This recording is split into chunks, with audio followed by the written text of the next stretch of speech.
Coming up next on The Voice of Alabama Politics, Alabama Dems have problems.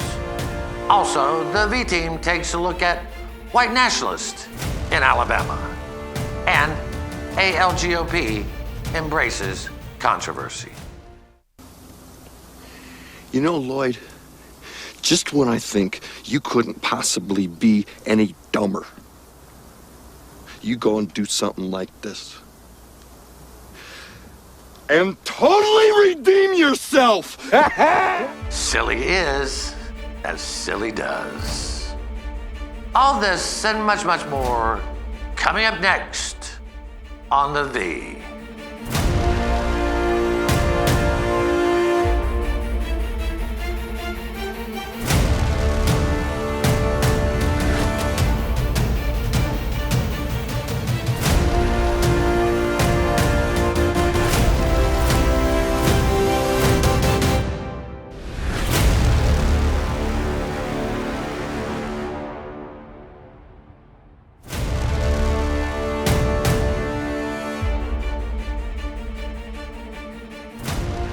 Welcome to The Voice of Alabama Politics, where we tackle the tough issues so you have the hard facts.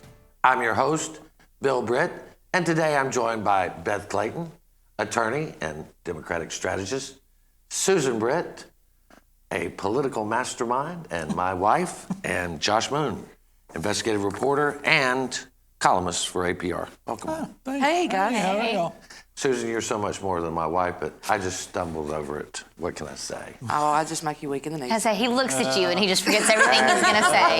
It's still magic. Hey, you know, I'm one of the lucky people that gets to work with my spouse every day and really like it. I mean, there are a lot of people who would kill their spouses if that happened. And really, the only reason Susan hadn't have to kill me is because I'm afraid of her. That's the secret to a happy marriage right there. He's got that, he's got that yes, honey down just right. Yes. Well, Beth, this past week, we got the governor's office or the Department of Corrections released a list of 5 companies that have qualified to bid on prisons.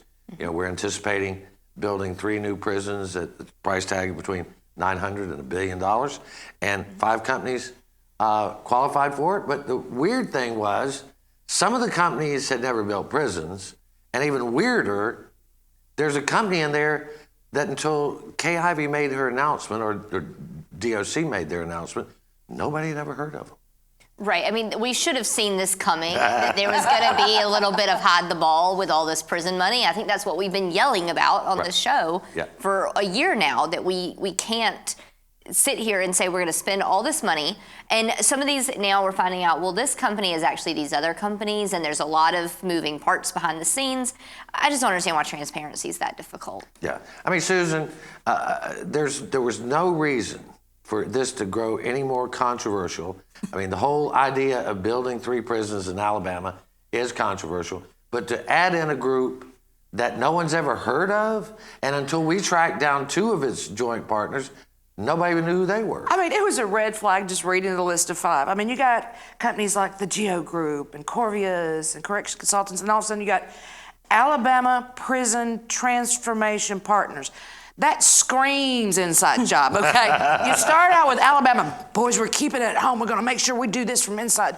Then you start looking back at who these people are, and then you get to the part where there's one of them that can't be disclosed, even though this is public. This is a public project, should be open records, because there's a clause in the contract that you can't say who it is. I mean, Josh, you know, when they released this, you know, Eddie Burkhalter works with us.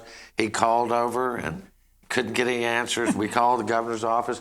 They told ALDOT, I think, you know, they tried to get some wiggle room in here. And then all of a sudden, we get a tip on this Harbert. He calls Harbert International Construction, and they say reluctantly, we won't tell you who we are, but we're involved. Right. And then they find out that this Star Infrastructure Fund, he calls them, we get a tip on them, he calls them, they say, yeah, we're involved, but I'm not gonna tell you who I am either, basically.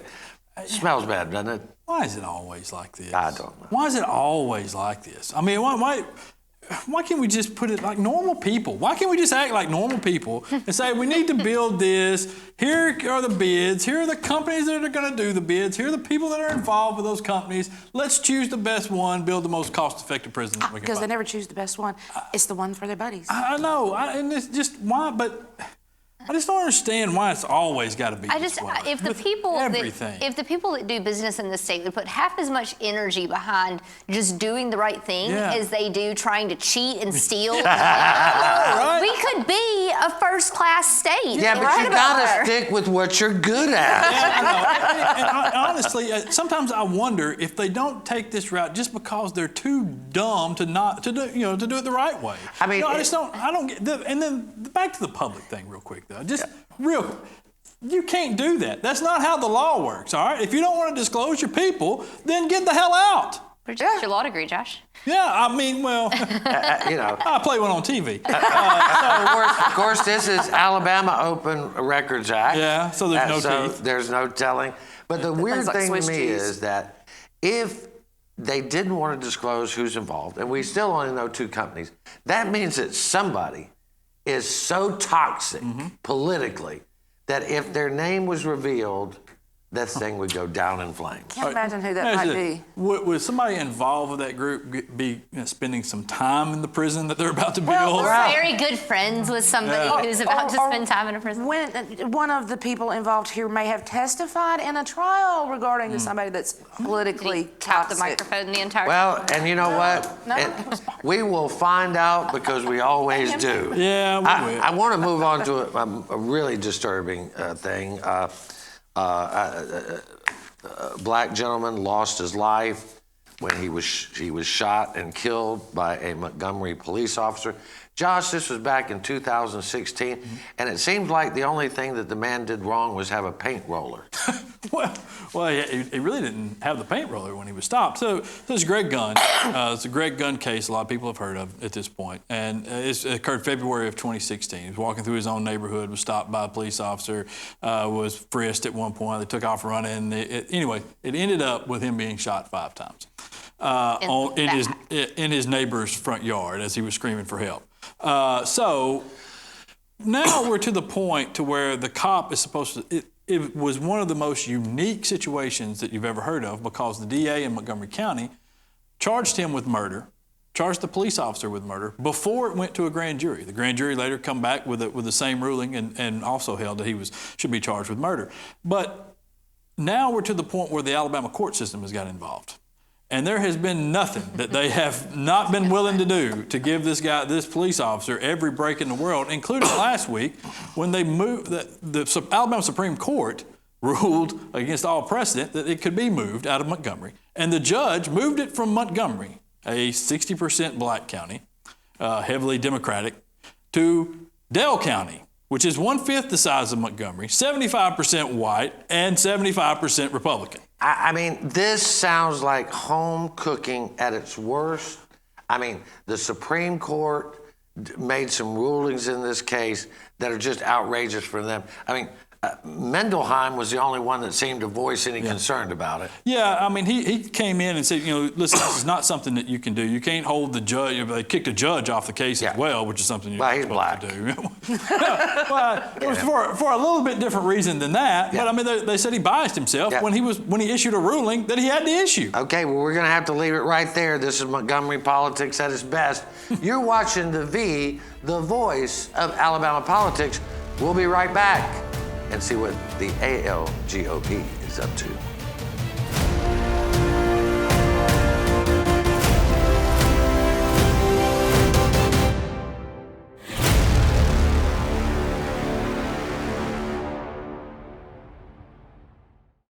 Hey, I'm Jamie Johnson. When we reach the age of 18, voting becomes our civic duty. But what if it was our job? We wouldn't be so quick to call in sick or go back home if the lines were too long, or just dismiss the idea altogether. Elections are also how we collectively write the song that tells our story, and voting is our solitary voice. So register to vote and go get your government-issued photo ID and add your voice to the song of Alabama. What a great opportunity for your success. Adding 500,000 highly skilled employees to our workforce by 2025 is how we stay ahead in Alabama. Our economy is stronger than it's been in years, and a skilled workforce is more important than ever. Things move fast, so choose your path. Your success is waiting, plus a great future for Alabama. Success Plus.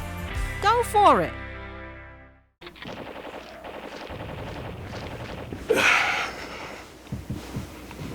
Hey man, what are you doing today? Play the game. Thought I'd go out for a drive later, maybe. Text some friends while I'm doing it. Scroll through social media. Kill a family 4 and a head on collision. Cool, man. Drive safe, Alabama. A message from your Alabama Department of Transportation.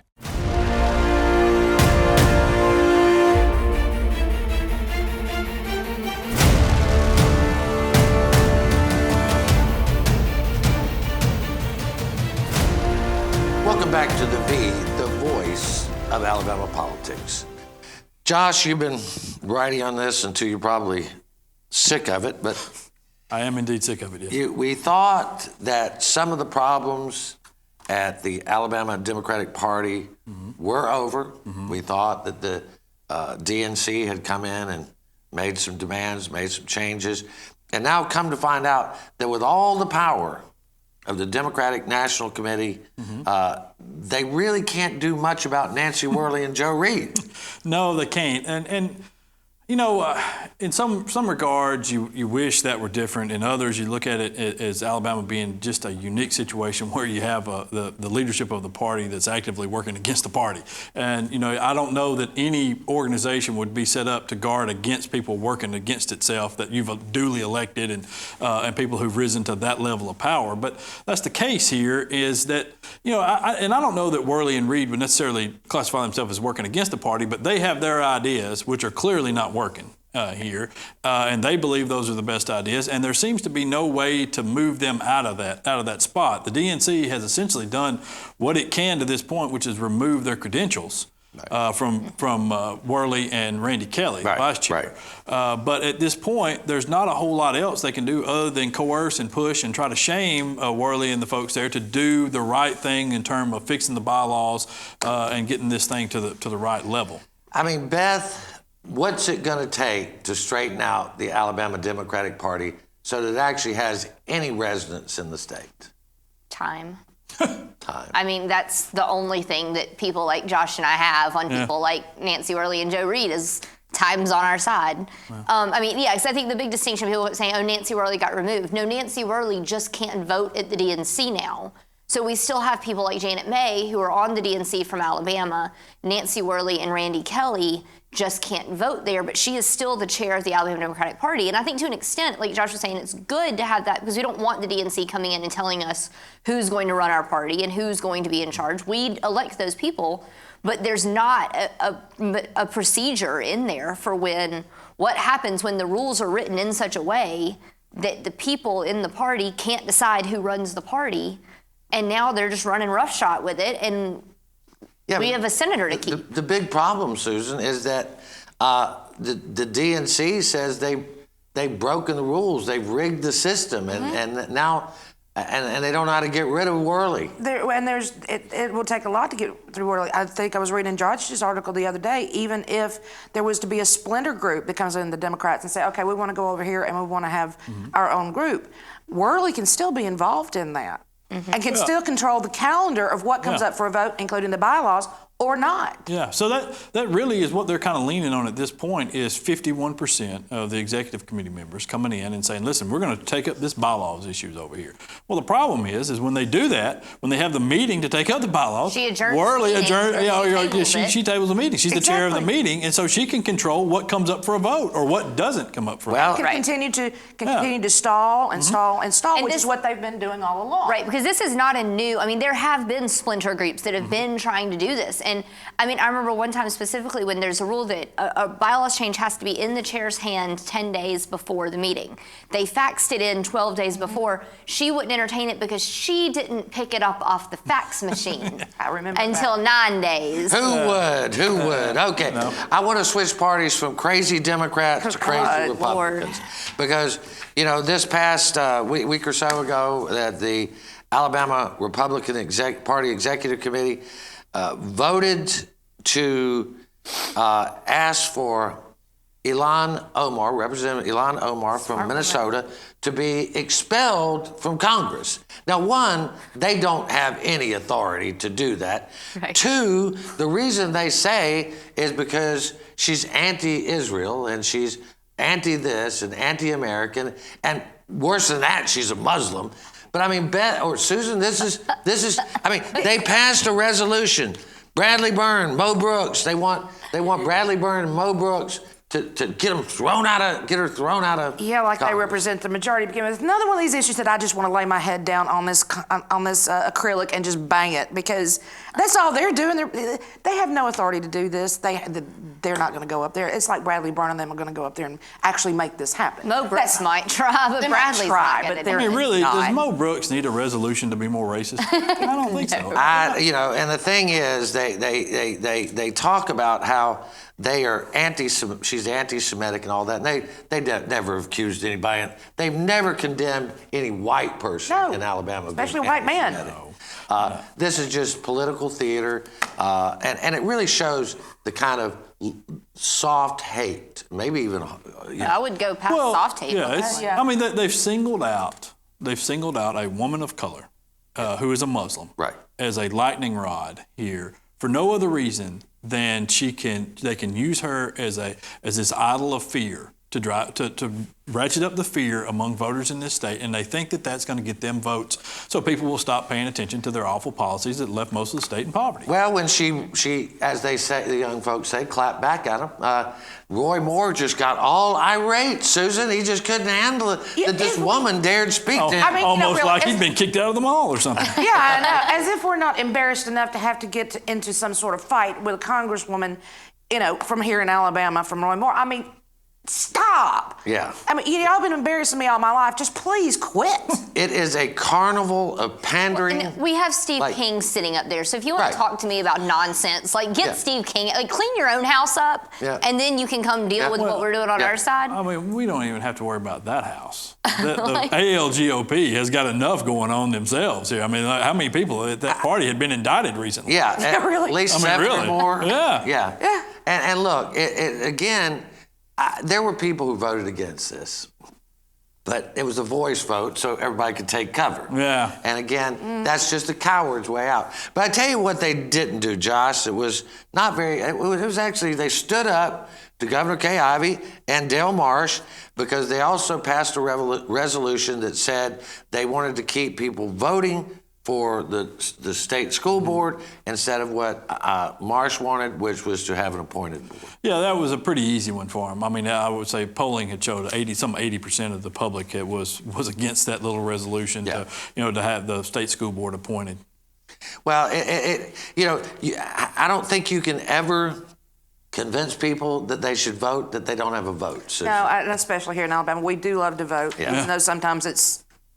Well, I won't. And again, we're a mutual party. We hold no party sacred. We will abuse everyone in kind. Equally. That was a good move by the Republican Party, a dumb move by the Republican Party, and an even worse move by the Democrats that can't get rid of work. I just love, despite how stupid I think some of these things are coming out of the Republican Party, it's refreshing to see a party at least taking a stand. Well, they are. All right, well, we're gonna organized. Yeah. Oh my God. Well, we're going to have to leave it right there. You're watching the voice of Alabama politics. We'll come back and look at the racist group League of the South.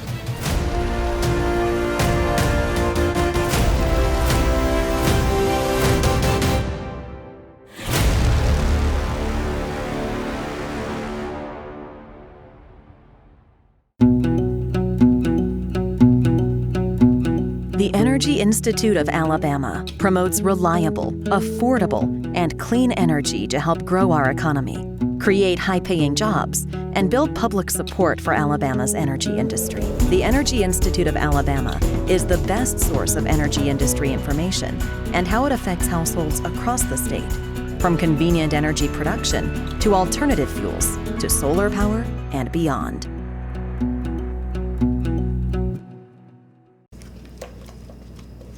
What are you doing today, babe? I thought I'd head down to the lake with the guys, do a little fishing.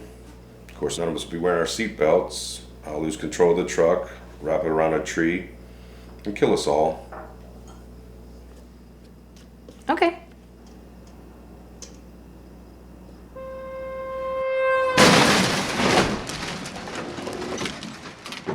Drive safe, Alabama. A message from your Alabama Department of Transportation. Hello, I'm William Wyatt Bibb, the first governor of Alabama. On December 14th, 1819, Alabama became the 22nd state to enter the Union. This year, we celebrate 200 years of statehood. There is no better way to commemorate our 200th anniversary than by registering to vote and securing your government-issued photo ID. Together, let's make a difference for Alabama.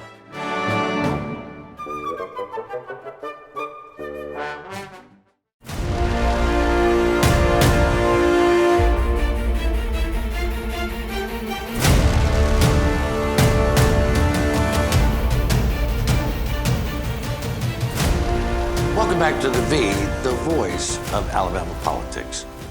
The Alabama Political Reporter first reported that workers at Taylor Hardin, which is a 240-bed mental facility for inmates, for people in the correctional system, that employees have said the atmosphere is unsafe for them, for the employees, that there's also racist, discriminatory acts against women, men, people of color. Susan, we talked to some of the stakeholders, including the governor's office, and there was just a tepid response. Everybody from Governor Ivey's office to Terry Sewell's office said, well, we'll look into it. And everybody who has ever dealt with any of these folks means, yeah, whatever, we'll get to it when we can. They never actually look into it. Somebody needs to go show up at this facility. There needs to be, unannounced visits to find out what's going on. We really need to take, instead of just pushing it off and say, well, this is on the Mental Health Authority, somebody needs to step up and do something and actually go see what's going on. I mean, Beth, do we not, we always hear about all our values here, do we not have a moral command to look into these people's well-being? I mean, is it not a moral thing to do? These people are in our state care. Absolutely. I was going to say, these people are in the care of the state of Alabama, and we are the state of Alabama. And so when you say it's the mental health department, it's this and that, we are those people. That's the way the government works. We also have a constitutional obligation to take care of these people, whether you're mentally incapacitated, waiting in adjudication in such a way, or whatever the case may be. If you are a citizen of these United States, you have certain constitutional rights that you will be cared for, and those are things that we're just completely, whether it's in our prisons or in Taylor Hardin, we're letting them run rampant. I mean, Taylor Hardin should be investigated rigorously, I believe. But Josh, just because you have a mental illness or you have committed a crime or done something that are accused of a crime doesn't mean you lose your humanity. No, absolutely not. And you're right. Both of y'all are right. This is something that we should investigate, but they don't give a damn. They've never given a damn about it. I mean, look at the prisons and the mental health issues that are taking place in there. They don't care, and they're not going to care until it becomes an issue for the public. You can see that. That's really the only thing that drives anybody here is when they think they may lose a significant number of votes. And so until the actual public starts caring and raises hell about this, then they're not going to. And they're just going to let it languish and let the people suffer. And because that's just the way it is. And Ivy's going to continue to say that she's going to look into this because that's her pat answer on pretty much everything. Then she'll appoint a commission. And the commission will look into it for 3 years, and then it'll be Williams. Look what's happened with Aiden. Let's not forget that one of the reasons that we have this mental health facility in the incarcerated population is because we closed our other mental health facilities, which in turn ended up these people committing crimes, and now they're back in a cycle. And again, this is my personal opinion. I think Governor Kay Ivey's done a great job of tackling tough issues that her predecessors have not. And this is another issue that she should tackle, that her people should tackle. And somebody needs to be held responsible for cleaning this mess up. I do want to move to something else. We have just a few minutes left, but yeah, I was thinking about the Ilhan Omar condemnation because they said she was anti-Semitic, right? That's one of the big things. She's anti-Semitic. Well, this past week, a member of the League of the South, which is an Alabama-based racist group, a neo-Confederacy group, was sentenced in Charlottesville for being for beating a young African-American man. This is a picture of it. Behind that, they had him down on the ground and beat him to a pulp. This man is going to serve 2+ years in prison. But Josh, I have never heard a single Republican condemn the League of the South. Also, I've heard of some of them speaking there. Yeah. Matter of fact, one, the state auditor, currently spoke controversially, called them very fine people. I guess he was writing the speech for Trump later. But it's on both sides. Yeah, right. Family folks. He didn't even use both sides. He was talking about them. He said that these racist group were fine people, and that when he spoke at their rally, it was like a Sunday picnic. Yeah, and it's if you read through some of their literature and some of the things that the leader of this group has said over the years, I mean, if you're worried about anti-Semitism, I don't know if you could. There's no more anti-Semitic words that you could use. I mean, Susan, just this. I had to pick out a few by Michael Hill, who's the head of this group. And read these. He's going to read them, I know. And he said, anti-Semitism is a white survival strategy, or if it's not, it should be. Maybe one day you'll learn, white man, before they completely destroy you and your civilization. Michael Hill, Twitter, April 14th, 2018. Now, Jim Ziegler said these were fine people, that he shared their beliefs and their heritage. I hope you're not going to read some of the other things that they actually tell. There's too many foul words in there. I just don't want that actually out there on the air, because this is, I mean, a follower of ours was bringing it up to me the other day that she didn't realize that we still had this here in Alabama. Well, we it's alive and well. Klan writing in I know, but people are ignoring it, and as long as you ignore it, it's going to continue to fester. I would like to see Terry Lathan and some of these people come out and counter Jim Ziegler, who's called them very, very good people. He said he understands their beliefs. They haven't acted on them yet. He said he supports them because they support our heritage. No, this is the sort of passive acceptance that has taken place within the Republican Party at large, and not just in Alabama, but all over the country, where they have kind of coddled people like this and not condemned them outright because they would like to have their vote. That's right. And they let it go and grow. By ignoring it, they let it grow. They let it get stronger. Well, they foster it. Let me just read this last one. The Jew is filling up his cup of wrath to the very top, waiting for his day of divine judgment. He now occupies the sacred and at the same time the most profane and accused ground on earth, Golgotha, Calvary, the place where they murdered the Son of God himself. They will pay. He was a Jew, by the way. They will pay. Yes, he was. Michael Hill, Twitter, 2018. Anyway, we're going to have to leave it right there. The Republican Party should stand up to the racists in its own ranks and around the state. Amen. You can catch The V on podcast wherever you get yours every week. You've been watching The V, the voice of Alabama politics. You watch us because we watch them.